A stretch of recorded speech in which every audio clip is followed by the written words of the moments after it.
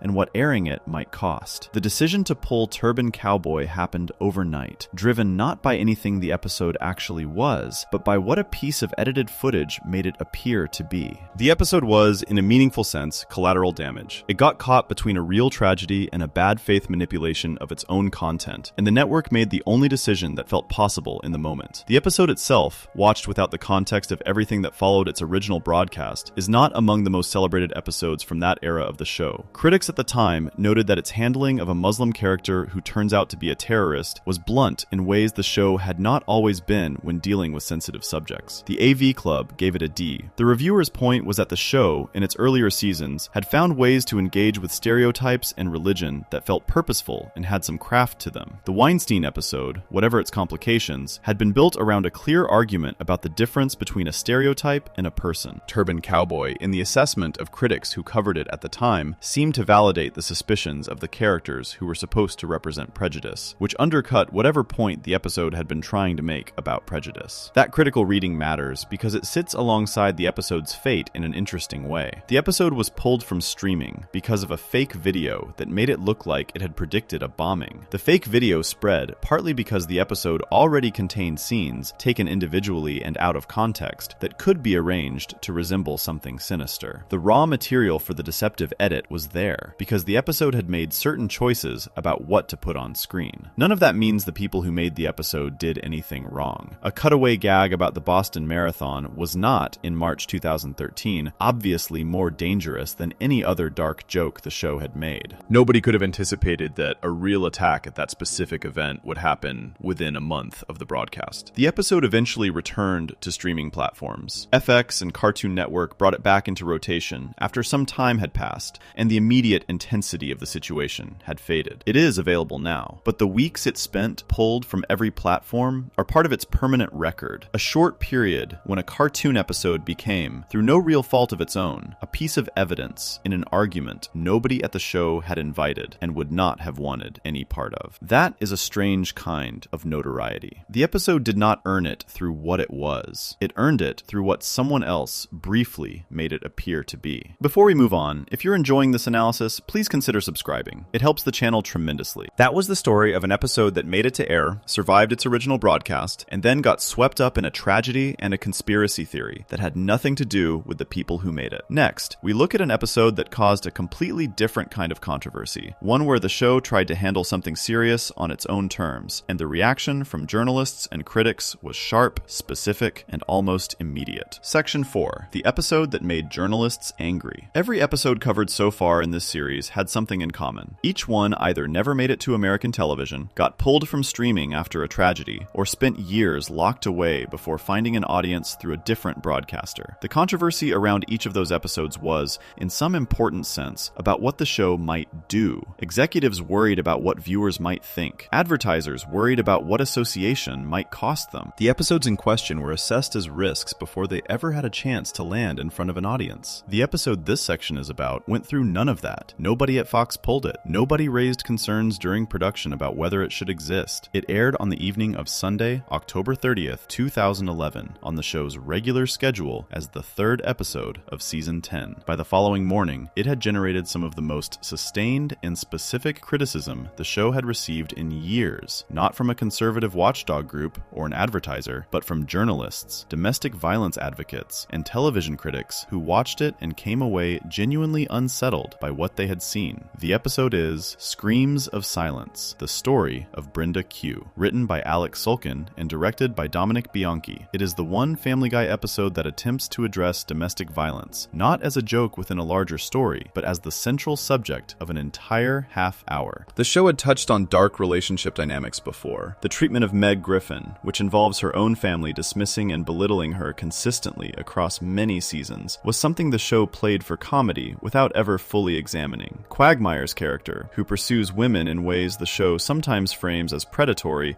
and sometimes frames as comedy, had been a recurring presence for years without the show asking too many hard questions about what his behavior actually meant. Family Guy had always operated in territory that bordered on uncomfortable. What this episode did differently was try to be serious about something the show had no real record of being serious about. The story begins with Quagmire. He ends up in the hospital after an incident the episode describes, with its signature bluntness, as autoerotic asphyxiation. His sister Brenda, voiced by Caitlin Olsen from It's Always Sunny in Philadelphia, comes to Quahog to help him recover. She brings with her a boyfriend named Jeff, whose last name the show eventually reveals to be Fecal Man, which is the show's way of telegraphing exactly what it thinks of him before he has said a single word. Jeff is physically and verbally abusive toward Brenda, and the episode does not soften this or frame it as something ambiguous. He hits her, he yells at her, he calls her names that the show does not bleep out or cut away from. The abuse is shown directly and without the usual comedic cushioning the show employs when handling things that might otherwise be too bleak to sit with. That was the first decision the writers made that would come to define the episode's reception. Family Guy, as a show, operates through a specific kind of emotional insulation. The cutaway gag is part of that insulation. When something in the main story gets heavy, the show often pivots to a disconnected joke that lets the audience exhale before returning to the plot. This episode strips much of that away when it comes to Jeff. His abuse of Brenda is not cut away from. It is not resolved by a joke. The audience is asked to watch it happen, without the show offering a release valve. For viewers accustomed to the show's usual rhythm, that was genuinely jarring. Brenda, for her part, does not leave him. She rationalizes the abuse in ways that the show tries to present as realistic to how people in these situations think and speak. She tells Lois that Jeff hits her softly when they are alone. She attributes his behavior to stress. She stays near him and defends him when the other characters confront the situation. The episode is trying to show what denial looks like in a domestic violence situation. How a person can be in the middle of something genuinely dangerous and still find reasons to remain. That is a real thing that happens. The psychology of abuse is well documented, and part of what makes it so difficult to address from the outside is that the victim's perspective, shaped by fear and conditioning and sometimes genuine love, does not always match the logic of the people trying to help. The problem, as critics and advocates pointed out in the days after the episode aired, was in how the show depicted that psychology. Wendy Walsh, a media psychologist who appeared on CNN's Showbiz Tonight alongside anchor AJ Hammer to discuss the episode, said directly that the show had made fun of the victim more than the abuser. Hammer described the episode as a depressing half hour of television, noting that he was shocked by what he watched. The criticism from these voices was not that the show had engaged with a dark subject. It was that the show, in trying to engage with it seriously, had made choices that undermined the people it appeared to be trying to defend. Walsh's specific point about the victim being the target of more ridicule than the abuser is worth examining carefully, because it goes to the center of what the episode does wrong by the standards of people who work with domestic violence professionally. The show presents Brenda as someone who is, in the framing of the episode, too confused or too weak-minded to recognize her own situation. The other characters treat her with a mixture of pity and frustration. Quagmire, during the intervention scene, delivers an emotional speech about wanting his sister back, and the speech is played straight, without irony. But Quagmire is also a character the show has spent years portraying as someone who has a deeply problematic relationship with women himself, and the episode does not acknowledge that tension. He becomes the moral center of a story about abuse while carrying his own considerable baggage, and the show never blinks at this. Joe Swanson, the police officer in the group, makes matters considerably worse with a single line of dialogue. When Quagmire asks Joe to arrest Jeff, Joe explains that the police cannot step in unless Brenda files a formal complaint herself. That explanation is factually wrong. Rhode Island, the state where the Griffin family lives and where this show is set, has mandatory arrest laws for domestic assault. Those laws require law enforcement to make an arrest when there is probable cause to believe a domestic assault has occurred. The victim's cooperation is preferred, but not required. In the episode, Jeff abuses Brenda openly in front of Joe and multiple other witnesses, which would be more than sufficient probable cause. A police officer in that situation, in the actual state of Rhode Island, would have no legal basis to simply decline to act. The episode presents Joe's refusal as a fact about how the law works, and it is not a fact. It is wrong, and it is wrong in a way that could plausibly reinforce harmful beliefs about what victims need to do before the system will help them. That particular error was noted by people beyond television critics. Domestic violence organizations that picked up coverage of the episode in the days after it aired pointed to Joe's line as a specific example of misinformation being broadcast to a large audience. Family Guy regularly drew around 8 to 9 million viewers per episode during that period. That is a significant number of people to receive an inaccurate picture of how domestic violence law works in the show's own fictional state. Whitney Jefferson of Jezebel, a publication with a strong focus on women's issues, wrote about the episode with considerable directness. She described the episode as packed with non-jokes, calling the show's attempts at humor around the subject stale and tone-deaf. Nando DeFino of Mediaite compared the episode unfavorably to the 2 episodes Fox had already refused to air, suggesting that screams of silence might have been better kept off the air alongside them. That comparison is pointed. The abortion episode and the Weinstein episode, whatever their complications, were ultimately pulled because of their political sensitivity or their perceived risk to the network. DeFino was suggesting that this episode should have been held back track, not because of what it was about, but because of how poorly it handled what it was about. The AV Club's review gave the episode a negative assessment and zeroed in on a structural problem that ran through the whole thing. The show, the reviewer argued, had removed its usual joke infrastructure from around the serious content, without replacing it with anything that could actually carry the weight. Family Guy, without its comedy scaffolding, is a different show from Family Guy with it. The jokes are not just entertainment in this format. They are the mechanism through which the show processes difficult material and signals to the audience how to feel about it. When the show strips that mechanism out and tries to deal with something like domestic violence directly, it is left without the tools that normally do the heavy lifting. The serious tone the episode reaches for sits uncomfortably on a cast of characters who have never been required to carry that kind of weight before, and it shows. By the end of the episode, the three men decide that the only solution is to kill Jeff. Peter, Quagmire, and Joe plan and execute the murder of Brenda's abuser, and the show frames this as a morally satisfying conclusion. Jeff is gone. Brenda is free of him. The problem is resolved through violence, carried out by three men who decided, without Brenda's knowledge or input, that they knew better than she did what needed to happen to her abuser. Brenda herself, at the end of the episode, is left in tears over Jeff's disappearance. The forged letter the men leave to explain Jeff's absence is written to make Brenda think he chose to leave her. She grieves. The men watch. The episode ends. There is something deeply strange about that conclusion when you examine it. The show sets up a story about a woman losing her autonomy to an abusive man, and then resolves it by having three other men take away her autonomy in a different way. They decide what happens to Jeff. They decide what Brenda is told. They decide when the situation is over. Brenda does not make a single meaningful choice in the resolution of her own crisis. She is, from beginning to end, something that happens to. And when it is over, she is grieving the absence of the man who hurt her, with no one around her willing to actually help her understand what happened or support her through what comes next. The characters drive away, and the show essentially cuts away from Brenda's recovery entirely. Critics noted this at the time. Some pointed out that in real situations like Brenda's, the removal of an abuser does not automatically heal the damage done. People who have been in abusive relationships for extended periods often need significant support to rebuild their sense of themselves. The show, having decided that killing Jeff was the solution, treats the murder as a complete ending. The harder part, the part that involves Brenda actually living her life afterward, is not of interest to the episode. 3 years after the original broadcast, a director's cut of the episode was produced that made significant changes to address some of the original's problems. A number of scenes were reworked. The scene in which Joe incorrectly explains that the police cannot act was altered so that Joe instead says he did not personally witness the abuse and therefore lacks the evidence to step in, which is still not entirely accurate, but is considerably less damaging than the original version. Several scenes showing Jeff's abuse were rearranged within the episode's structure. The director's cut did not remake the episode entirely, but it acknowledged, through its existence, that the original version had done some things that needed to be reconsidered. That a director's cut was produced at all is unusual. Family Guy, over more than 500 episodes, has not routinely returned to past work to revise it. The fact that this episode received that treatment speaks to the depth and specificity of the criticism it generated, and to the sense within the production that the original cut had problems that warranted genuine attention rather than the kind of quiet distance the show typically maintains from its past decisions. The episode remains available and is part of the show's regular syndication cycle. It did not get banned. It did not get pulled. What it got was something different, a critical response sharp enough that the people who made it eventually went back and changed it, which is its own kind of acknowledgement that something had gone wrong the first time. Before we move on, if you're enjoying this analysis, please consider subscribing. It helps the channel tremendously. That was the story of an episode that crossed a line the network quietly acknowledged by releasing a director's cut years later. Next, we step into the show's internal logic, and one of the longest-running contradictions in its entire run, a question introduced in Season 3 that has never come close to being answered. Section 5, the episodes that quietly disappeared. There is a version of Family Guy that most people have never seen, not because it was hidden behind a paywall or released only in certain countries, but because it is the version of the show that existed before someone, at some point after the original broadcast, made a quiet decision to change it. A scene was trimmed, a joke was replaced, a line that made perfect sense in 2000 no longer felt possible to keep in 2002, for reasons that had nothing to do with the show and everything to do with what had happened in the world outside it. The episodes covered in the previous 4 sections all have clear stories with identifiable turning points. A network president made a phone call, a bombing happened, happened, a news anchor went on television and said what he thought. These are events with dates and names attached. What this section is about is something softer and harder to track. It is about the accumulation of small decisions made over years, each one reasonable on its own terms, that together add up to a version of the show with different edges than the one that originally aired. It is about what happens when a long-running television show crosses paths with history, and how the show quietly reshapes itself around those intersections without ever making a formal announcement that it has done so. To understand how this works, it helps to start with the earliest and most significant example. Road to Rhode Island is the 13th episode of Family Guy's second season. It first aired on May 30th, 2000, which means it entered the world more than a year before the events of September 11th, 2001. By almost any measure, it is one of the most celebrated episodes the show ever produced. The cast and crew have described it as a favorite. It established the Brian and Stewie road trip format, a template the show would return to across many subsequent seasons. Seth MacFarlane has spoken about it warmly in multiple contexts. It was nominated for an Emmy Award for Outstanding Animated Program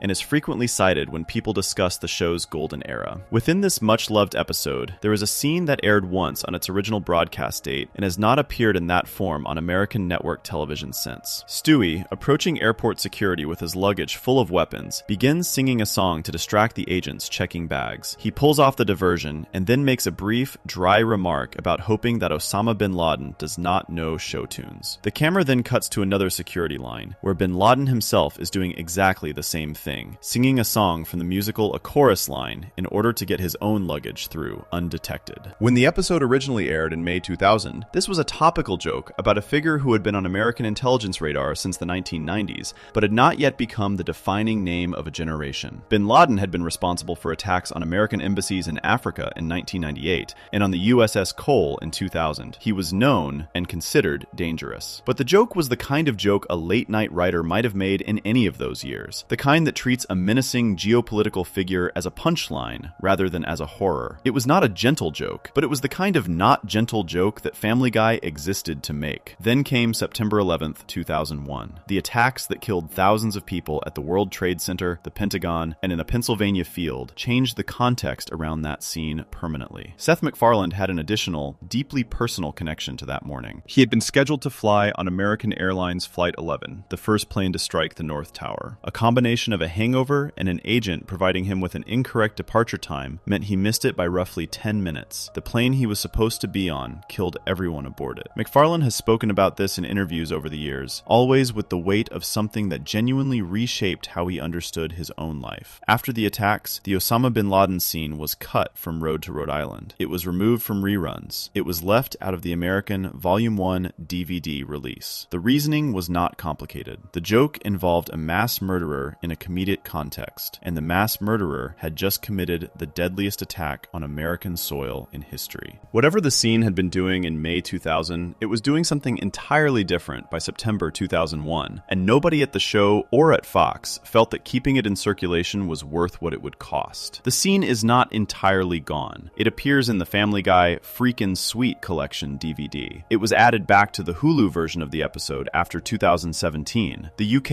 and German DVD versions of the series kept it intact, but the standard American broadcast and streaming version of what is widely considered the show's greatest episode does not contain it. And most viewers who have watched Road to Rhode Island many times have watched the version with that piece of it missing, often without knowing there was ever anything there. MacFarlane has stated that he regrets the scene being cut. His position, expressed in a 2012 interview with Entertainment Weekly, was that the joke was made before the attacks and should not be held responsible for something it could not have anticipated. That is a coherent argument, and it is also an argument that did not change the outcome. The scene remained out of standard circulation because the surrounding cultural environment made keeping it in feel impossible, regardless of what the logic said about when it was made. This is the first and most dramatic example of the show quietly editing its own past, but it is not the only one. In the same season, an episode called When You Wish Upon a Weinstein contained a musical number in which Brian sings a brief song about his life in Quahog, accompanied by visuals that originally included an image of the World Trade Center towers. After the attacks, that visual was removed from most broadcast versions of the episode and replaced. The towers simply disappeared from the frame. The song continued, the scene went on. Most viewers watching any version produced after September 2001 would have no reason to know anything had changed, changed, unless they happened to track down an original airing or a specific DVD edition that preserved the original cut. The JFK Pez dispenser scene sits in a slightly different category. Season 1, Episode 5, titled A Hero Sits Next Door, contains a cutaway in which a child exits a store holding a John F. Kennedy Pez dispenser. The dispenser's head is then shot off. The child remarks that he is glad he still has his Robert Kennedy dispenser. Robert Kennedy was also assassinated. The joke is dark and quick, and built on the particular kind of historical reference humor that Family Guy used freely in its early seasons, taking something that happened and treating it with complete irreverence. MacFarlane was later asked, in a Reddit AMA session, whether he regretted any Family Guy scenes. He cited this one specifically. He said he could have done without the JFK Pez dispenser scene. The scene was cut from earlier DVD releases of the show, though it has appeared in some versions since. MacFarlane, calling it out himself as something he regretted, is its own kind of acknowledgement that the joke had landed somewhere uncomfortable even by the show's own standards. Then there is Back to the Pilot, which is a different kind of case entirely. This is Season 10, Episode 5, which aired in November 2011. In it, Brian and Stewie use Stewie's time machine to travel back to the events of the very first Family Guy episode, Death Has a Shadow. While there, Brian tells his past self about the September 11th attacks in advance, intending to change history for the better. What follows is that preventing the attacks causes a chain of events that leads through a specific and unflattering portrait of American political dynamics to a second civil war and eventually a nuclear apocalypse. The conclusion of all this, after several additional time travel loops involving dozens of simultaneous versions of Brian and Stewie, is that the assembled travelers take a vote on whether to let the attacks happen or prevent them. The majority votes to let them happen. Brian and Stewie high five. This episode aired, which distinguishes it from the examples earlier in this discussion. Fox's Standards and Practices Department cleared it, but it aired 2 months after the 10th anniversary of the September 11th attacks, which meant it landed in a moment when that anniversary was still fresh in public consciousness. The reactions it generated were sharp and sustained. Lines like the high five after voting to allow the attacks drew genuine anger from viewers who felt the show had crossed into territory that was not satirical, but simply callous. The episode continues to be cited among the most controversial things the show has aired in its later seasons, precisely because it made it through the approval process and onto television, rather than being stopped before it reached an audience. What connects all of these examples is not a single policy or a unified philosophy about what the show should and should not include. Family Guy does not operate with that kind of centralized editorial clarity about its own history. What connects them is the pressure of circumstance. Each case involves the show making or failing to make a choice about content in the specific context of real events that gave that content a meaning it was not designed to carry. The Osama bin Laden joke was funny in May 2000 and untenable in October 2001. The World Trade Center image in a musical number was unremarkable before September 2001 and felt wrong afterward. The JFK joke was the kind of thing the show could get away with until its creator said publicly that he wished they had not made it. The pattern across all of these is worth naming clearly. Family Guy is a show that has always moved fast. It produces large volumes of jokes per episode, large volumes of episodes per season, and across more than 500 episodes, it has said a very large number of things about a very large number of subjects. Some of those things have aged badly. Some have collided with history in ways nobody anticipated. Some were poorly judged from the beginning, and the show eventually acknowledged this. The result, over more than 2 decades, is a show that exists in slightly different forms, depending on where and when you watch it. A show with a past that has been quietly trimmed in places where the original edges became too sharp to leave in place. None of this is unique to Family Guy. Television shows throughout history have had scenes removed, episodes pulled from syndication, and jokes softened in response to the world outside them. What makes Family Guy's case interesting is the scale of it. The show has been running for so long and has made so many jokes about so many things that the accumulation of small adjustments to its own archive is itself a kind of story. The version of the show that exists in circulation today is not quite the version of the show that aired originally, and most of the differences between those two versions were never announced, never formally acknowledged, and never fully cataloged in any single place. They are simply there, or rather, they are simply not there, in the gaps where something used to be. Before we move on, if you're enjoying this analysis, please consider subscribing. It helps the channel tremendously. That was a story of the edits, the removals, and the quiet adjustments that have reshaped what Family Guy actually is, depending on where and when someone watches it. Now we move from what the show chose to hide to what the show has never been able to explain, starting with a question about one of its main characters writers that has been sitting unanswered for more than 20 years. Section 6. The plot hole that has no answer. Family Guy has been on television long enough that most of its questions have eventually found some version of an answer. Bonnie Swanson's 7-year pregnancy finally ended in season 7. Brian's son Dylan appeared in a follow-up episode after his introduction. Stewie's murderous hostility toward Lois gradually softened into something more like a running joke the show kept for nostalgic reasons, rather than an active narrative thread. The show's willingness to let things sit unanswered for long stretches is built into its DNA, but most of the significant threads do get picked up at some point, even when the pickup is clumsy or years overdue. There is one question the show introduced in its 3rd season that has never been answered in any coherent way across more than 20 years and more than 500 episodes. It is a question about Meg Griffin, who is arguably the most consistently mistreated character in the show's history, and it concerns the most fundamental fact the show could establish about any person: who her biological father actually is. Before getting into the details of the question itself, it helps to understand what kind of episode introduced it. Screwed the Pooch is the 13th episode of the 3rd season, written by Dave Collard and Ken Goen, and it aired on November 29th, 2001. The main story is about Brian, whose suppressed biological instincts get the better of him during a visit to the Pewterschmidt estate. He mates with Carter Pewterschmidt's prize-winning greyhound named Seabreeze,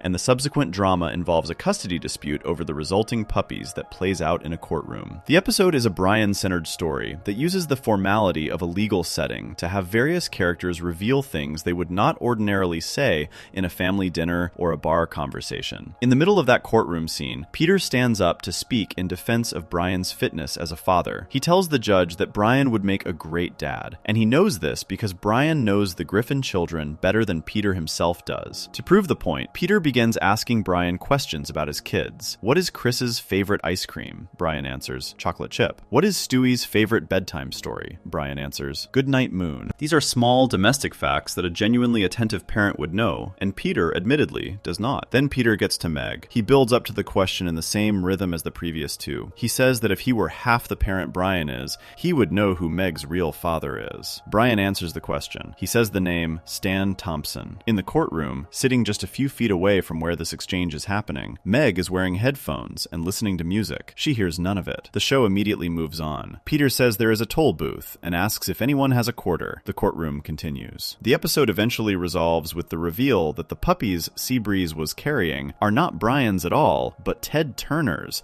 which frees Brian from the custody obligation and ends the episode's main story. The matter of Meg's biological parentage is left hanging in the air, like something said in passing, the kind of detail that might be followed up next week, or might never be mentioned again. As it turned out, the show reached for it occasionally in the years that followed, without ever actually resolving it. The name Stan Thompson appeared again in an episode called Forefather, where Peter tunes out of an argument with Meg and wonders, in a moment of internal fantasy, what would have happened if he had left Meg with Stan Thompson rather than raising her himself. He imagines it briefly, and then the scene moves on. The name appeared again in 15 Minutes of Shame, where Peter, furious at Meg for drawing the family into a reality television situation, threatens to tell her the truth about her parentage. He says it with manic energy, using Stan Thompson's name as a weapon. Nothing comes of it. Meg does not hear that threat either. The show skips past it and continues. What those references established across multiple seasons is that the writers knew the thread was there. They kept reaching for it when they needed a shorthand for the specific kind of cruelty surrounding Meg's existence. The idea that she might not even belong to the family that treats her as unwanted. Stan Thompson became the show's most compressed joke about Meg's situation. She is abused by a family. She might not even be biologically part of that family. Nobody in the family has told her. That is the joke. It fits in 4 seconds and never requires resolution. Then came the contradiction. In season 7, in an episode called Not All Dogs Go to Heaven, Brian and Meg have a confrontation that is one of the show's emotionally rawer exchanges from that period. Meg has become intensely religious and is trying to get Brian to abandon his atheism. The argument escalates, and Brian, cornered, says something designed to cut through her confidence. He tells her that life is not fair. And then, as the cruelest thing he can think to say at that moment, he tells her she is growing up looking like Peter. That line is a serious problem. If Stan Thompson is Meg's biological father, then growing up to look like Peter is not an insult. It is a biological impossibility. A child does not grow up resembling someone who who did not contribute to her genetics. Brian's observation in Not All Dogs Go to Heaven implies directly that Meg and Peter share genetic material, which means either the Stan Thompson reveal from Screwed the Pooch is wrong, or the line Brian delivers in Season 7 was written without anyone checking what an earlier episode had established. Both explanations have uncomfortable implications. The show introduced a fact in Season 3, contradicted it in Season 7, and has never acknowledged either version as definitive in the 20-plus years since. Some viewers have tried to reconcile the two. One reading is that Brian said Meg looks like Peter specifically as a weapon, not as a genetic observation. The cruelty of the remark, under this reading, is that he is implying she has inherited the worst-looking person in her life as her mirror. Brian is capable of precise, targeted cruelty when he is cornered, and the context of that scene is emotionally charged enough to support that interpretation. But the show does not signal that this is what Brian is doing. The line does not come with a wink. It sits in the scene with the weight of a genuine observation, rather than a deliberate manipulation, and nothing in the surrounding dialogue frames it otherwise. The simpler explanation is the one that most people who have followed the show long enough arrive at. Whoever wrote that line in Season 7 either did not remember or did not check the courtroom scene from 4 seasons earlier. Family Guy runs a large writer's room, producing a large volume of content. Continuity across hundreds of episodes is genuinely difficult to maintain, and the show has never treated its own internal consistency as a priority. Overlooking one throwaway revelation from Season 3 is a very human kind of oversight. The problem is that the revelation in question is not actually small. The biological parentage of a main character is foundational information, not the kind of detail that should evaporate between seasons without anyone noticing. What makes the Stan Thompson thread different from most of the show's continuity lapses is how much weight it carries for Meg's entire situation. Peter's treatment of Meg is one of the show's longest-running dynamics. He dismisses her, ignores her, demeans her, forgets she is present during family emergencies. He farts in her face. He tells her to shut up as an automatic reflex rather than a response to anything she has actually done. He treats her, across hundreds of episodes, as the member of the family whose existence costs the most and provides the least. The show plays this for comedy, and it works as comedy because there is a specific, recognizable rhythm to it. But if Peter knows, on some level he has never articulated, that Meg is not his biological child, then his behavior toward her carries a meaning the comedy has always been sitting next to without naming. The TV tropes discussion of Family Guy's ambiguities raises this reading directly. If Lois had an affair that resulted in Meg, Peter would have reason to view his daughter as a permanent reminder of something he cannot confront or resolve. He cannot talk about it. He cannot tell Meg. He can only express the residue of it through the persistent, low-level cruelty that the show has turned into one of its most reliable jokes. Under this reading, the joke is not just that Peter is a bad father. The joke is that Peter is a man carrying a wound he has chosen to inflict on the person least equipped to understand why. The show has never confirmed this reading. It has never denied it. It has simply left both pieces of information in its record without resolving the contradiction between them, and let the audience make of them whatever they will. What the show did eventually address, more directly than it usually allows itself, was not the Stan Thompson question, but the broader pattern of Meg's treatment. Seahorse Seashell Party, the second episode of Season 10, takes place during a hurricane, with the Griffin family trapped inside their home. The episode eventually reaches a point where Meg, pushed past her limit by a particularly concentrated period of family cruelty, snaps. She delivers a sustained, furious critique of every person in the household. She tells Chris he is a thoughtless brother who has never defended her. She tells Lois she is a narcissist who uses her children as reflections of herself rather than as people with their own needs. She tells Peter he is a terrible father whose own failures have produced the dysfunction around him. She names it all, clearly and without softening it. For a few minutes, the show lets Meg be entirely right. Mila Kunis plays the scene with genuine anger rather than comedy, and the family has no real answer to what she is saying because what she is saying is accurate. Peter eventually runs to his room crying. Lois follows him. The family collapses without its usual target. Then comes the conclusion that critics found deeply uncomfortable, and that the show delivered without apparent irony. After a conversation with Brian, who tells her she is more mature than her family will ever be, Meg decides to go back. She apologizes to the family for making them feel bad. She explains to herself and to Brian that she serves a structural function in the household. She is the lightning rod. Without a target for the family's collective dysfunction, Peter and Lois and Chris turn on each other, and the family falls apart. If she stops absorbing the abuse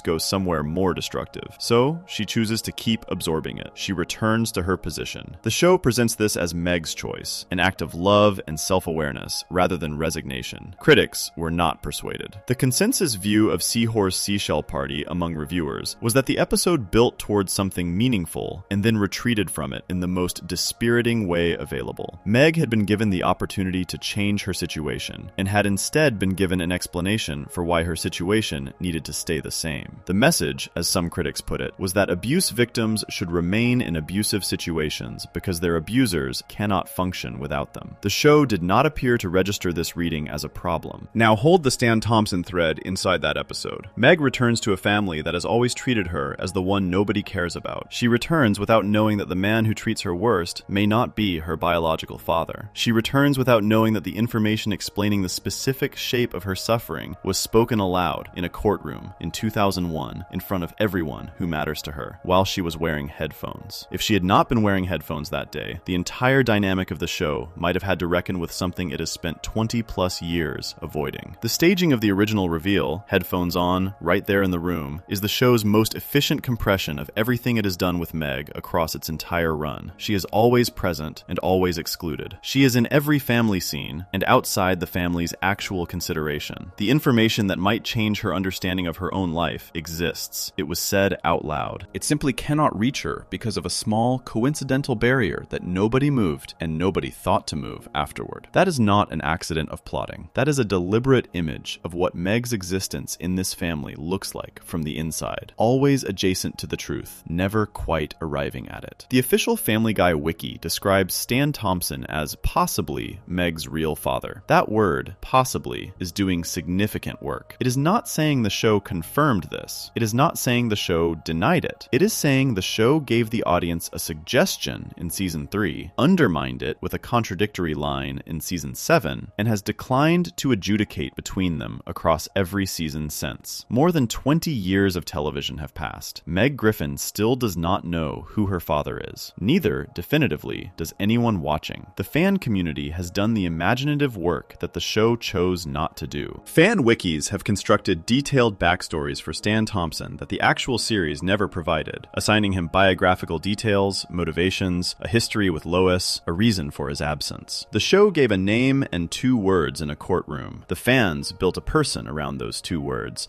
because the gap the show left was too significant to leave entirely empty. That is its own kind of testament to how much weight the thread carries despite its brevity. The show has been on long enough to have told this story at any point across its run. It has consistently chosen not to. The punchline requires Meg not knowing. The moment Meg finds out, the punchline changes into something with consequences. And consequences are not what Family Guy is built to manage. So the question stays open. The name stays unanswered. And somewhere in Quahog, a man named Stan Thompson exists in the margins of more than 20 years of television, never appearing, never explained, never brought forward into the story that briefly named him, while the person that story concerns most directly goes home every day to a family that has always kept her just outside the truth. Before we move on, if you're enjoying this analysis, please consider subscribing. It helps the channel tremendously. That was the story of the one question Family Guy introduced in season 3 and is never answered. Next, we look at a different kind of impossibility, one the show built into its most recognizable character and then watched accumulate across more than a decade without ever explaining it. Section 7, the dog who should not have a son. Brian Griffin arrived in the very first episode of Family Guy in 1999 and has not left since. He is, in the technical sense, a white Labrador retriever. He walks on his hind legs. He orders martinis. He drives a car badly, writes novels that never get finished, holds strong opinions about American literature, and conducts himself in nearly every social situation as though he is the most intelligent person in the room, which he is not. And the gap between that self-assessment and the reality of his situation is where most of his comedy lives. The show built his entire character around one central joke. Brian is a dog who has fully absorbed the personality traits, anxieties, and pretensions of a certain kind of underachieving adult human. And watching him fail to live up to his own image of himself is something the show has found reliably funny for more than 25 years. What gives Brian unusual depth compared to most animated sitcom supporting characters is that his failures are specific. He is not generically bad at things. He is specifically bad at the things he most wants to succeed at. He wants to be a serious writer. What he produces is either embarrassing or never completed. He wants wants to be the voice of moral reason in a household of chaos. He consistently acts against his own stated values when his comfort is at stake. He wants to be seen as cultured and sophisticated. He refers to himself as a dog when it is convenient, and as essentially human when that serves him better. The tension between who Brian presents himself as and who he actually is has made him one of the show's most watchable characters across its entire run. None of that prevents him from being 7 years old. In the second episode of Season 2, an episode called Brian in Love, Brian visits a psychiatrist to work through some emotional difficulties. In the course of that session, he states his age directly and without ambiguity. He says he is 7 years old, and that if he plays his cards right, he has about 7 more years ahead of him. That is a blunt accounting of his biological situation. Brian is a dog. Dogs live roughly 14 years on average. He is halfway through his lifespan, and he is aware of it. The show uses this occasionally as a source of genuine melancholy, one of the few moments where Brian's elaborate human affectations fall away, and something more honestly sad comes through. He is aging faster than everyone he knows, in a world where time does not pass consistently, and he knows it. As seasons accumulated, the show updated Brian's age in small increments. The Man with Two Brians, a Season 7 episode, puts him at 8. Later episodes push the number slightly higher. The show's official wiki eventually lists him at 10 years old. These changes happen slowly enough that the audience absorbs them without friction. Brian gets older. The show keeps track of it in the way it keeps track of anything, which is loosely. Nothing about this pattern is unusual. Then comes the 11th episode of Season 6. It aired on April 27th, 2008. It was written by Steve Callahan and directed by Pete Michaels. The episode is called The Former Life of Brian, and it begins with Brian experiencing the particular kind of loneliness that strikes him periodically throughout the series. The feeling that his life is not going the way he imagined it would, and that the right person, the right relationship, might have changed things. He hears about a woman he once cared about, a former girlfriend named Tracy Flanagan, and decides to look her up. Tracy, voiced by Harvey Fierstein in a casting choice that establishes her character's appearance before a single frame of animation is shown, has not aged in the direction Brian hoped. She is overweight, unhappy, and living in circumstances the episode describes without much gentleness. Brian, repulsed, tries to leave. Tracy stops him. She has something to tell him. She has a son. His name is Dylan. He is 13 years old, and Brian is the father. The episode treats this reveal with appropriate weight. Dylan, voiced by Seth Green, shows up at the Griffin house after Tracy deposits him there without much ceremony. He is hostile, destructive, and almost entirely without warmth. He takes apart whatever he touches. He insults the family members he meets. He is the exact kind of troubled teenager a neglected child with an absent father and a struggling mother might plausibly become. And the episode is perceptive enough to let that context sit in the background rather than explaining it too loudly. Brian initially recoils. His character, as established across seasons, involves a consistent gap between his professed moral positions and his behavior when those positions require actual sacrifice. The responsible thing is to engage with his son. Brian chooses not to, at first. What eventually reaches him is marijuana. He and Dylan discover they share this interest, and from that small point of connection, the relationship begins to build. Brian starts to take his role seriously. He works to turn Dylan's life around, and the episode shows this working with enough care that the conclusion does not feel entirely unearned. By the time Dylan leaves, he is improved, and Brian is different. The father-son dynamic, compressed into a single half hour, manages to land in ways that a longer story might have handled better, but did not need to. The emotional logic of the episode holds. The mathematical logic of the episode does not. Dylan is 13 years old. Brian is 7. A father cannot be 6 years younger than his son. That is not an ambiguous claim or a matter of interpretation. It is simply an impossibility, and the episode is aware of it. When Stewie hears that Brian has a 13-year-old son, he does what Stewie does when he has identified an absurdity he wants to dismantle. He presses on it. He asks Brian how this is possible. Brian's answer is that the age difference makes sense if you account for dog years. Stewie tells Brian, correctly, that this does not make any sense. Dog years are a rough comparative framework for understanding how a dog's biological development maps onto human aging. They do not mean that Brian has secretly lived 13 years of continuous experience before the present moment. In actual human years, Brian is 7, Dylan is 13. The arithmetic remains impossible regardless of how you apply the conversion. Brian's response to Stewie's challenge is 4 words. He tells Stewie that if he does not like it, he can go on the internet and complain. This moment is one of the most specifically revealing things Family Guy has ever done in relation to its own relationship with internal consistency. It is not a joke about about dog years. It is not a joke about parenting or about Brian's character. It is the show speaking directly to the part of its audience that would notice the problem, naming the exact venue where that audience would typically raise objections, and declining to engage with those objections on the grounds that engaging is less important than continuing. The show is not pretending the problem does not exist. Brian does not defend the dog years explanation. He does not offer an alternative one. He tells Stewie, and through Stewie, the audience, that the math does not work, and the episode is going to proceed anyway.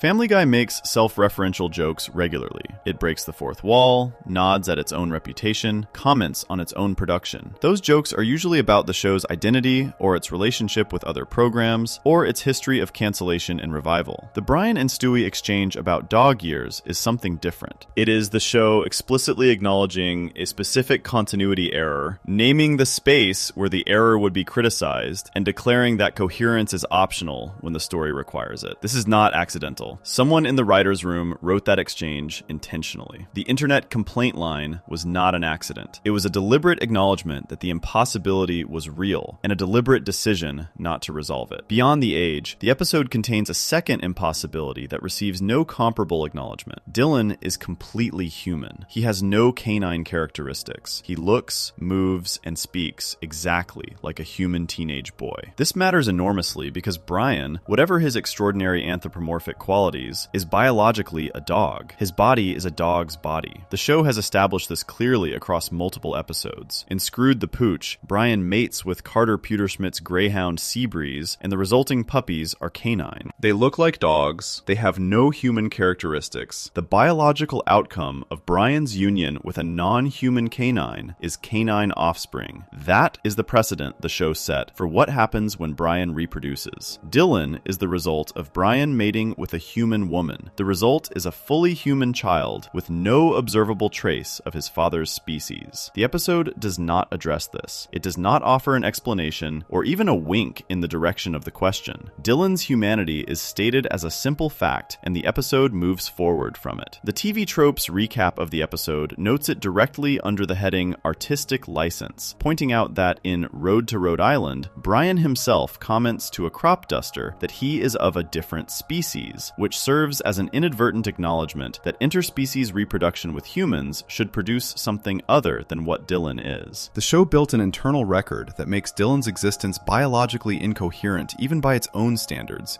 and then introduced Dylan without addressing that record. The fan community has constructed explanations. The most common one argues that Brian is not straightforwardly a dog at all, that his capacity for speech, complex reasoning, and human behavior represents something biologically distinct from a standard Labrador retriever, and that whatever he is might be capable of producing human offspring with a human mother in a way a standard dog could not. This is a coherent piece of fan theorizing, and it fills the gap the show leaves open, but the show has never confirmed it, extended it, or used it as a basis for any further storytelling. It remains something fans constructed to make the show's own choices make sense, which is work the show itself declined to do. Dylan appeared a second time in season 12, in an episode called Brian's a Bad Father. By this point in the show's run, additional seasons had elapsed since the former life of Brian and the age problem, already significant in season 6, had continued accumulating. Dylan arrives as a television star, appearing in a Disney Channel show called Parent Boppers. Brian, who has maintained little contact with his son in the intervening seasons, recognizes an opportunity the moment he learns of Dylan's professional success. Rather than approaching the reunion out of genuine fatherly feeling, Brian uses Dylan's connections to secure himself a writing job on the show. He gets in. He immediately makes himself unwelcome by treating a professional television production as a vehicle for his own pretensions, lecturing experienced writers on story structure, and convincing young actors to go off script with dialogue he has written. He gets fired. He has to find his way back into Dylan's good graces after having exploited the relationship entirely. The AV Club gave Brian's a Bad Father a C-. The review's central observation was that the episode asked the audience to invest in Brian's emotional arc when his starting position was so nakedly selfish that the arc felt mechanical rather than earned. Earlier versions of the episode, as revealed through deleted scenes on the DVD release, had Brian making a genuine effort to reconnect with Dylan before discovering his television success, which would have made his subsequent exploitation of that success feel like a more interesting failure. The version that aired has Brian knowing what he wants from the outset, which removes removes the ambiguity that would have made the resolution more honest. Critics also noted the same structural problem that existed with The Former Life of Brian. The show uses Dylan specifically when it needs Brian to face a difficult truth about himself, and sets Dylan aside once the lesson has been delivered. Both episodes follow this pattern precisely. Dylan arrives, creates a situation that requires Brian to confront his own failures as a parent and a person. The confrontation produces something that resembles growth, and Dylan departs. After Brian's a bad father, Dylan does not return. The reconciliation at the end of that episode is the last significant thing that happens between them. He has not had a meaningful role in any episode since. This creates a particular shape in the show's record. Dylan exists as a character who was introduced to serve Brian's development on 2 separate occasions,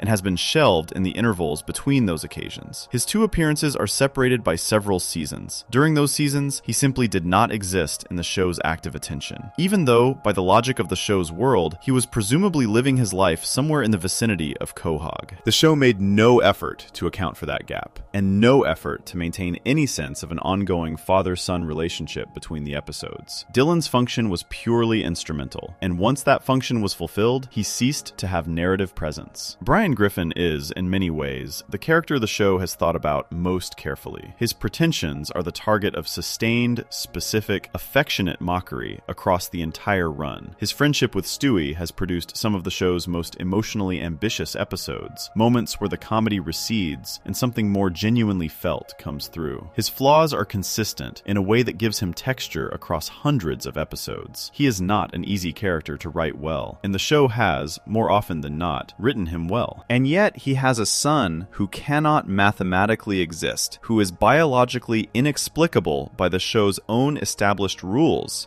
who was introduced with a joke at the expense of anyone who would notice the problem, and who was quietly set aside after 2 appearances with no indication that the writers considered his ongoing existence in any serious way. The meta-acknowledgement, Brian telling Stewie to go complain on the internet, is in many ways the most honest moment in the entire storyline. The show knew what it was doing. It chose to do it anyway, and it chose to tell the audience directly that the choice had been made, rather than hoping nobody would notice the arithmetic. The rules in Family Guy apply when they serve the story. When they become inconvenient, someone tells Stewie to go online about it, and the episode continues. Before we move on, if you're enjoying this analysis, please consider subscribing. It helps the channel tremendously. That was the story of a son who should not exist, and a show that knew it and did not particularly care. Next comes a different kind of impossibility, one that the show stretched across nearly a decade of episodes without ever committing to an explanation. Section 8, the pregnancy that lasted nearly a decade. Television shows have used running gags in many forms across many decades. A character who always says a particular phrase, a location that never changes no matter what happens around it, a relationship that circles the same territory without ever resolving. These are tools that long-running series lean on when they need consistency, when they want viewers to feel the comfortable familiarity of something that has always been there and will always be there. Family Guy has deployed all of these over its many seasons. But there is one running condition the show maintained for 7 full seasons, across more than 100 episodes, that stands apart from all of them simply because of its scale. Bonnie Swanson was pregnant for 8 years of real television time. That is not a figure arrived at loosely. She is visibly pregnant in her very first appearance, which comes in the 5th episode of the show's first season, an episode called A Hero Sits Next Door that aired on May 2nd, 1999. She is a neighbor of the Griffin family on Spooner Street, the wife of Joe Swanson, the paraplegic police officer who becomes one of Peter's closest friends. When she first walks into the show, her pregnant belly is part of her character design. It is as much a visual identifier as Joe's wheelchair or Peter's beer gut. She is the pregnant neighbor. That is what she is established as being. She gives birth in Ocean's 3.5, the 7th episode of Season 7, which aired on February 15th, 2009. Between May 1999 and February 2009, almost 10 years of real time passed. The show itself counts the pregnancy as lasting 7 years by its own internal reckoning, because the show does not run on real-world time, and the earlier cancellation and revival period complicates any direct calendar calculation. But the official episode description for Ocean's 3.5 describes Bonnie as having been pregnant for 7 years. The Family Guy wiki puts the number of episodes in which she was visibly pregnant at either 116 or 123, depending on which count is used. Either figure is an enormous number for a single single physical condition maintained across a supporting character's entire arc. What makes this different from other long-running gags is that a pregnancy is not an abstract or symbolic condition. It has a real-world timeline. Human gestation lasts roughly 9 months. Everything beyond that is biologically impossible, and the show is perfectly aware of this because it chose to acknowledge the impossibility rather than pretend it was not happening. The question is how it chose to acknowledge it, which tells you something important about the relationship between the show and its own internal logic. The most direct acknowledgement comes in Blind Ambition, a season 4 episode from 2005. By that point, Bonnie has been pregnant for 6 years of in-show time. The episode includes a scene where the women of Spooner Street are discussing having Quagmire removed from the neighborhood. Bonnie, visibly very pregnant, as she has been in every episode since the show began, says she does not want to bring a new baby into the world with someone like Quagmire living nearby. Peter's response is to turn to her and say, flatly, that she has been pregnant for 6 years, and that she should either have the baby or not. That line is worth sitting with for a moment. It is Peter Griffin acknowledging directly and in-universe that the pregnancy has gone on far beyond any reasonable biological time frame. The show is not pretending the problem does not exist. Peter can see it, the audience can see it, everyone in the scene can see it, and the response to this acknowledged impossibility is not an explanation or a resolution. It is a shrug followed by a joke about Quagmire, and then the episode continues with Bonnie still pregnant. This is a particular kind of storytelling move that Family Guy returned to repeatedly across its run. The show spots the inconsistency before the audience can point it out, names it in the dialogue, and then declines to fix it. By acknowledging the problem through Peter's mouth, the writers signal that they know the pregnancy does not make sense. By not resolving it after the acknowledgement, they signal that knowing it does not make sense is sufficient, and that no further action is required. The joke about the impossibility becomes a substitute for addressing the impossibility. It is a clever maneuver in the short term, and across 7 seasons of using it, it became the show's dominant relationship with its own continuity. The pregnancy existed in a strange middle state for most of its run. On one hand, the show treated it as a pure background detail, something that established Bonnie as a character without requiring the show to do much with it week to week. She appeared in episodes, she spoke, she reacted to things, and she was always pregnant. It did not drive stories. It was not the subject of ongoing anxiety about when the birth would finally happen. For seasons at a time, it was simply there, a visual constant in the background of Spooner Street scenes without anyone treating it as remarkable or pressing. On the other hand, the show occasionally reached for it when it needed a quick joke or a moment of acknowledgement that the situation was unusual. Peter's line in Blind Ambition is the most famous of these. The callback at the birth itself in Ocean's 3.5 adds another layer. When Susie is born, Quagmire looks at the newborn baby and remarks that he cannot believe she is already 18. The joke is that from his perspective, given how long the pregnancy has lasted, the baby should be nearly an adult by now. It is a funny line that the show clearly enjoyed writing. It is also a line that exists to wink at the audience about a situation the show created and maintained by choice across a very long stretch of episodes. The mechanics of how the birth finally happens are worth understanding because they are classically Family Guy in their structure. Peter, frustrated that Joe is spending all of his time focused on the imminent birth rather than hanging out at the Drunken Clam with his friends, decides to induce Bonnie's labor himself. His method involves playing an episode of 2.5 Men near Bonnie's pregnant belly, operating on the theory that the baby will come out specifically to change the channel. The plan works. The baby arrives. The 7-year pregnancy ends, not through any natural progression of events or through any meaningful character decision, but through Peter Griffin's impatience and a joke at the expense of a competing CBS sitcom. That ending reflects something honest about what the pregnancy actually was. It was not a story. It was not a development that the show was building toward with any particular intention. It was a status that Bonnie had been assigned in the show's first episode and that nobody had ever found a compelling reason to change. When it finally changed, it changed because the writers figured they had extracted enough comedy from the situation and because season 7 was a reasonable moment to resolve a detail that had been sitting open since 1999. The birth is a conclusion to a running joke rather than a conclusion to a story, which is exactly what the pregnancy had been for most of its existence. After Susie is born, the show moves quickly past the event. Bonnie loses the baby weight rapidly, her appearance changes to reflect her post-pregnancy state, and the neighborhood dynamic continues more or less as it had before. Susie becomes a background character who appears occasionally, most notably as the object of Stewie's romantic attention in a recurring subplot where Stewie projects adult feelings onto a baby he has decided he loves. Susie herself, beyond this function as a comedic device for Stewie, does not receive much development. She is voiced in her internal monologue by Patrick Stewart, which is a joke the show uses repeatedly, but she remains essentially static as a character across the seasons that follow her birth. This treatment of Susie after her birth mirrors what the show did with her before it. She was a condition waiting to be resolved, and once resolved, she became a background detail. The show never invested in her as a character in the way it invested in, say, the dynamics between Peter and Cleveland, or the friendship between Brian and Stewie. Susie arrived and settled into the furniture of the show without disrupting it very much. There is also the matter of Kevin Swanson, Bonnie and Joe's other child, who represents a different but adjacent kind of continuity problem. Kevin is Joe and Bonnie's son, older than Susie, who appears in the show's early seasons as a teenager Meg has a crush on. He is present in the household, visibly a child of Joe and Bonnie, and then he is simply not present for years. The show eventually introduces a storyline in which Kevin has been away at war, deployed as a soldier, and there is even a fake-out where the characters believe he has been killed before he returns alive. But after this dramatic return, Kevin again retreats into the background, appearing rarely and without the kind of narrative investment that his family members receive. He is Joe and Bonnie's son, in the same way that Susie is their daughter, acknowledged when convenient and set aside when not. What Bonnie's decade-long pregnancy and the treatment of both her children afterward reveals is something consistent about how the show handles supporting characters. The Swansons live next door to the Griffins. They appear in the social scenes, the neighborhood gatherings, the bar conversations at the Drunken Clam. Joe gets dedicated episodes. Bonnie gets dedicated episodes, particularly in later seasons, when her dissatisfaction with her marriage becomes a storyline. But the details of their family life, the things that would give their characters texture beyond their immediate function in any given episode, are treated as optional. They can be picked up when useful and set down when not. Bonnie's pregnancy was the most visible version of this pattern. For 7 years, she was defined by a condition that the show never developed into a story. When the condition ended, the show moved on without looking back at what it had built across all those episodes of Bonnie standing on Spooner Street with a belly that kept growing while time moved around her in ways that made no biological sense. The joke about it was always that it went on too long. The deeper truth about it is that the show was never really interested in what was inside it. The baby was a punchline that eventually had to become a baby, and then the baby became a punchline again, and that is where the story stopped. Before we move on, if you're enjoying this analysis, please consider subscribing. It helps the channel tremendously. That was the story of a pregnancy that lasted 8 years of real time and resolved with a 2.5 Men joke. Next, the show's most blatant numerical impossibility, a character whose age changes depending entirely on which joke needs to be told. Section 9. The man who is 61 but looks 25. Glenn Quagmire has been one of Family Guy's most consistently present supporting characters since the show's very first season. He lives on Spooner Street, next to the Griffins, and across from Joe Swanson. He is Peter's closest friend after Brian, a regular at the Drunken Clam, and one of the 4 men who form the social core that most of the show's neighborhood scenes are built around. His character is defined by an extreme and relentless interest in women, a catchphrase that has made it into mainstream culture, and a specific visual design that reads unmistakably as a man somewhere in his mid-30s. He has a strong jaw, neat dark hair, an energetic posture, and the general appearance of someone who has perhaps lived hard but has not aged much while doing it. In a season 7 episode called Foxy Lady, which aired in 2009, Quagmire reveals his age, not through a conversation where someone asks directly and he reflects on it, but through something more concrete and harder to argue with. A shot of his driver's license appears on screen. The number on that license, under the date of birth, works out to 61 years old. The show does not treat this as a crisis or a mystery to be solved. It treats it as a joke. The reveal comes alongside an explanation for how Quagmire maintains his youthful appearance. Carrots. He eats them raw. He blends them into juice. He ingests them by whatever method is available. The show delivers this explanation with the same confident absurdism it brings to most of its internal revelations, presenting the information as both official and ridiculous at once. The age is real. The reason he looks the way he does is carrots. The audience is expected to accept both of these simultaneously and move on. Most people did move on. The joke is funny and the scene is brief, and by the time the next cutaway arrives, the revelation has already receded into the background of Quagmire's accumulated character history. But the number did not go away. 61 sits in the show's record now, confirmed by a driver's license, attached to a character who participates in scenes across every subsequent season where he is treated as a peer of Peter Griffin, who is in his early 40s. Joe Swanson is similarly middle-aged. Cleveland Brown ages along the same general timeline. These are men who behave and are treated as roughly contemporaneous with one another, roughly entirely in the same phase of adult life. The bar on Fridays, the neighborhood barbecues, the Saturday morning misadventures. A 61-year-old man and a 42-year-old man are not in the same phase of adult life. They are separated by nearly 2 decades, which in human terms represents a substantial difference in generation, outlook, physical capability, and cultural reference. Quagmire at 61 should have been 18 years old in 1966, when American popular culture and the social world around him would have been utterly different from Peter's formative experiences in the late 1970s and early 1980s. He should remember things Peter does not remember, reference things Peter would not understand, carry a different set of anxieties and expectations about the world. None of this is true in the show. Quagmire functions as Peter's peer in every scene he appears in, because for the purposes of any given episode, that is what the story requires him to be. The 1984 flashback episode, Meet the Quagmires, which came a couple of seasons before Foxy Lady, puts additional pressure on the number. In that episode, Death grants Peter's wish to go back in time and experience being 18 again, depositing him in 1984. Quagmire is there, also young, also apparently in his late teens or early 20s, pursuing women and conducting himself in exactly the way he conducts himself in the present-day scenes. The episode treats Quagmire in 1984 as Peter's peer, which is the only way the story can function. For Quagmire to have been 18 in 1984, and for the episode to take place in the show's present day, he would need to be roughly the same age as Peter, somewhere in his late 30s or early 40s. Foxy Lady then arrives and states that he is 61, which would make him roughly 40 in 1984, which means he was not a peer of 18-year-old Peter, but rather a fully formed adult man 2 decades Peter's senior, trying to pick up women at the same parties as teenagers. The show acknowledges none of this conflict. Foxy Lady was produced 3 seasons after Meet the Quagmires. The writers who developed the carrot joke and the driver's license reveal either did not consult the 1984 flashback or decided that the joke was worth the inconsistency. Given how the show has historically treated its own continuity, either explanation is plausible. The carrot joke is funny. The driver's license reveal is a memorable comedic moment. Whether those things fit with what a different episode had previously established about the same character is a secondary concern at best. Then comes the episode that makes the inconsistency impossible to ignore, because the show built a central plot around conditions that the established age of 61 makes no sense within. Underage Peter is season 14, episode 14, which aired in February 2016. The premise is that Mayor Adam West, following a Peter-related catastrophe involving a fire hydrant and the Quahog Public Library, raises the drinking age in the city to 50. Peter and his friends are suddenly unable to legally purchase alcohol. They try various workarounds. Nothing works. Then they notice that Brian, the 8-year-old dog, is legally drinking at the Drunken Clam. The dog years calculation, which the show invokes whenever it needs to, puts Brian at 56 in human equivalents. He is over the new legal limit. The group appoints Brian as their designated alcohol purchaser, and the episode continues from there. The problem is Quagmire. He is 61 years old. The new legal drinking age is 50. 61 is greater than 50 by 11 full years. Under the law that drives the entire plot of this episode, Quagmire should have no trouble purchasing alcohol at all. He should be able to walk into any establishment in Quahog, present his license, and buy whatever he wants without Brian's involvement being necessary. The episode's premise, which depends on Peter's group of friends being entirely unable to get alcohol through normal means, collapses if Quagmire's established age is applied to it. A man who is 11 years over the legal limit does not need a dog to buy his drinks. The show handles this problem in one of 2 ways, depending on which version of the episode's notes you consult. Some accounts suggest the episode simply ignores the Quagmire age contradiction entirely and hopes the audience does not notice. Other accounts note that the show gestures at an in-universe acknowledgement, with the implication that Quagmire's age may have shifted again for purposes of this episode. The Fanon Wiki entry for underage Peter states plainly that the age error is mentioned internally, and that the explanation offered is that Quagmire is now 49 rather than 61. The episode chose the joke over the established number, and either quietly changed the number, or simply proceeded as if the established number did not exist. This is the clearest version of something the show had been doing with Quagmire's age for years before underage Peter made it undeniable. The number 61 was introduced as a joke in Foxy Lady, and then treated by subsequent episodes as either canonical, ignored, or selectively applicable, depending on what any given story required. When the story required Quagmire to be old enough to be funny as a surprise, he was 61. When the story required him to be Peter's generational peer in a 1984 flashback, he was Peter's generational peer. When the story required Peter's group to be collectively unable to buy alcohol, Quagmire's 61 years were conveniently set aside so that the plot thought could function. This pattern of using age as a tool rather than a fact runs through several other pieces of Quagmire's history as well. In A Fistful of Meg, a season 12 episode, Quagmire recalls a sexual encounter with a woman named Tracy Bellings that he places in 1986. If he was 61 when Foxy Lady aired in 2009, that would have made him approximately 52 in 1986 when this encounter took place, which is not impossible, but does not match the youthful framing of the memory. The flashback presents a younger, energetic Quagmire in a romantic context that reads as a younger man's memory rather than a 50-something man's. The age attached to him does not correspond to the feeling of the scene. His father, known in the show as Dan Quagmire and later as Ida Davis after a gender transition, is revealed in a later episode to have had surgery at age 61. If Quagmire himself is 61 at the time Foxy Lady aired, and his father had surgery at the same age at some later point, the family's generational mathematics require some attention that the show has never actually paid. These are details that accumulate without resolution, each one representing a moment where a number was introduced because it served a joke, without anyone considering how it fit with the numbers that already existed. What is interesting about the Quagmire age situation, compared to the other continuity problems in this series, is how clearly the show created it on purpose. Brian's son Dylan was a genuine inconsistency, almost certainly unintentional, introduced for the purposes of a storyline without calculating whether the character's age made biological sense. Bonnie's pregnancy was a condition that was simply never resolved until the writers decided it was time. These are cases where the show drifted into incoherence through inattention. Quagmire's 61 was a deliberate creative choice. Someone in the writer's room decided that revealing Quagmire's true age as a shocking number would be funny, and they were right that it would be funny, and the joke landed exactly as intended when it aired. The problem is that a joke introduced with intention becomes a permanent part of the record, and everything the show subsequently does with that character has to either account for the number or pretend it was never said. Family Guy, as a show, has opted consistently for the latter approach. The carrots joke is memorable. The driver's license is in the show. 61 is the official number. And in the same breath, Quagmire shows up in 1984 as Peter's 18-year-old peer, cannot buy alcohol when the legal age is 50, and recalls youthful encounters from 1986 with the emotional texture of a young man's past rather than a middle-aged man's history. The show holds all of this simultaneously without comment. Quagmire is whatever age the scene requires. The driver's license sits in the archive as official confirmation of something the show has never consistently applied, and the carrots, presumably, keep working. Before we move on, if you're enjoying this analysis, please consider subscribing. It helps the channel tremendously.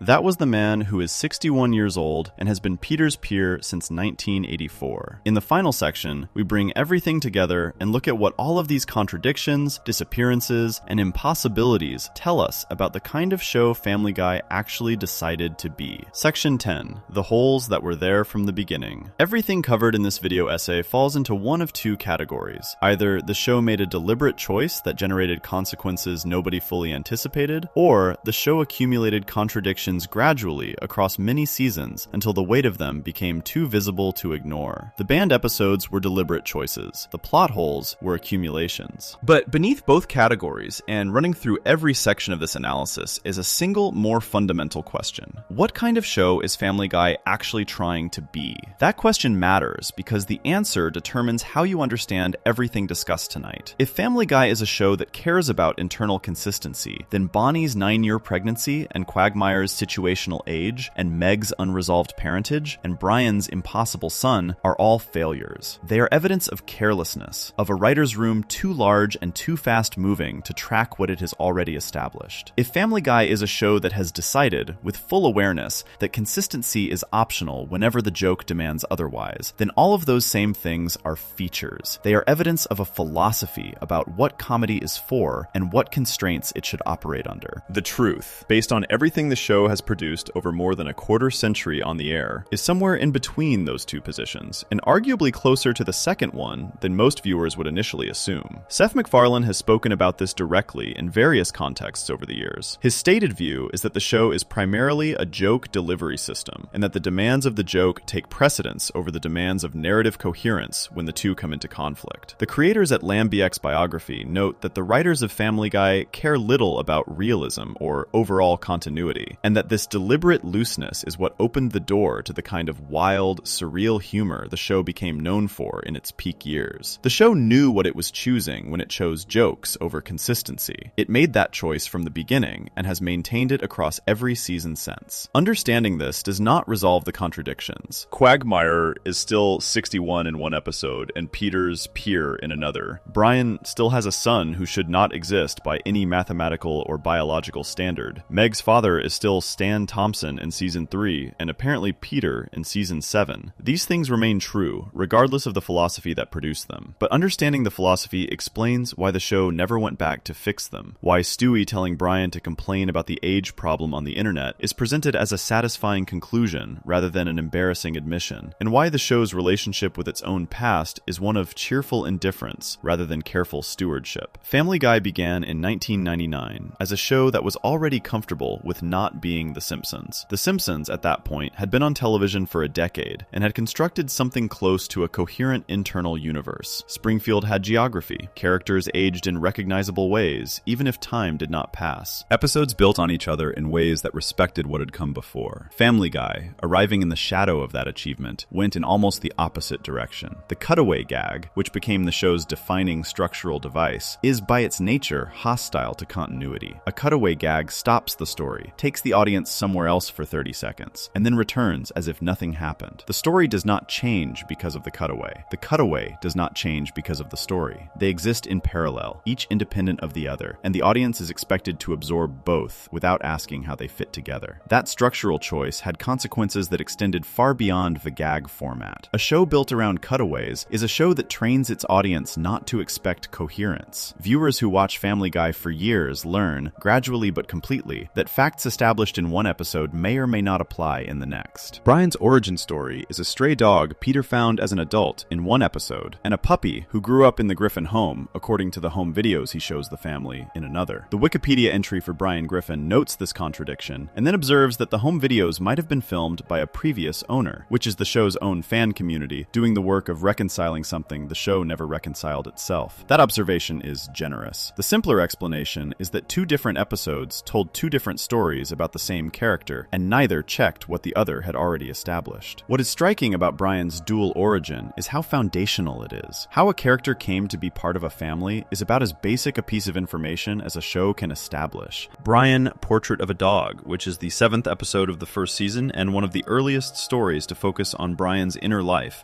establishes clearly that Peter found him as an adult stray on the side of the road. That is where Brian came from. That is the answer to the question of how the Griffin's dog got to be their dog. 7 seasons later, Brian uses home videos of himself as a puppy already living in the Griffin household as evidence that he has a long history with the family. The two versions of this story cannot both be true. One of them is wrong. The show never addresses this. The question of who can understand Stewie is another foundational inconsistency the show chose to manage through stated policy rather than actual consistency. In the early seasons, the show operated on a loose assumption that most characters could not understand Stewie's speech, which was part of the joke. His elaborate plans and philosophical pronouncements were delivered to an audience that did not register them, and the comedy came from that gap. Brian could understand him. Sometimes Chris could understand him. Peter and Lois largely could not. This was never strictly applied, because applying it strictly would have made large portions of the show's dialogue unusable, and so it shifted based on what any given scene required. By the time the show reached its later seasons, the question of Stewie's comprehensibility had become so tangled that the writers essentially made a formal policy statement about it through an executive producer interview in 2015. Rich Appel told reporters that the rule was Brian and sometimes Chris could always understand Stewie, while Peter, Lois, and Peter's friends generally could not. McFarlane himself has offered an alternative reading, that everyone can actually understand Stewie fully, but that most adults simply ignore what a toddler is saying because they cannot take it seriously as meaningful speech. Both of these explanations are attempts to impose retrospective logic on something that was never applied consistently enough to have logic in the first place. Neither changes the fact that scenes across many seasons show characters reacting to or not reacting to Stewie's words in ways that fit the needs of the joke rather than any stable rule. The show finally addressed this directly in its own way in the season 24 premiere in 2026. That episode, titled The Edible Arrangement, involves Lois consuming Brian's marijuana edibles and, in an altered state, understanding Stewie completely for the first time. The episode treats this as a significant event, a moment 27 years in the making, groundbreaking, a payoff to a question the show had been carrying since its beginning. Alex Borstein, who voices Lois, described it as a monumental occasion. And it is genuinely a notable moment in the show's history, but it is also an acknowledgement that the uncertainty had become a running, open question, rather than a stable story condition, and that after 27 seasons, the show finally felt it needed to address it directly, rather than continuing to apply the rule whenever convenient and ignore it whenever not. All of these things, the contradictions, the unresolved questions,